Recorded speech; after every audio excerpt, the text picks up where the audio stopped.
লোহার চেয়েও শক্ত যাদের মনোবল, তারাই হলো আমাদের এই মেহনতি নির্মাণ শ্রমিক ভাইয়েরা।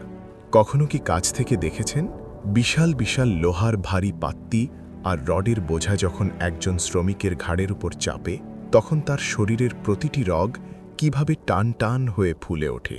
সেই পাত্তির ভারে ঘাড়ের চামড়া ছিলে যায়, ঘামে ভেজা পিঠ দিয়ে নোনা জল গড়িয়ে পড়ে, তবুও তারা থেমে থাকে না। তাদের এই অমানসিক খাটুনি আর হাড় ভাঙা পরিশ্রম নিজের চোখে দেখলে যে কারো চোখ দিয়ে পানি চলে আসবে। অট্টালিকা যত উঁচুতে ওঠে, এই মানুষগুলোর জীবনের গল্পগুলো ততই নিচে পড়ে থাকে। রডের কাজ করা এই মানুষগুলোর লড়াই দেখলে বোঝা যায় বেঁচে থাকাটা আসলে কতটা কঠিন হতে পারে। আমরা যখন এসি রুমে বসে আরাম করি, তখন তারা তপ্ত রোদে পুড়ে ঘাম ঝরিয়ে আমাদের জন্য লোহার খাঁচা তৈরি করে। এই তপ্ত রোদে পোড়া চামড়া আর কালশিটে পড়া হাতগুলোই বলে দেয় এরা শুধু রড বাঁধে না, নিজের রক্ত পানি করে অন্যের স্বপ্ন বনে। তাদের এই পরিশ্রমের মূল্য দেওয়ার সাধ্য আমাদের নেই।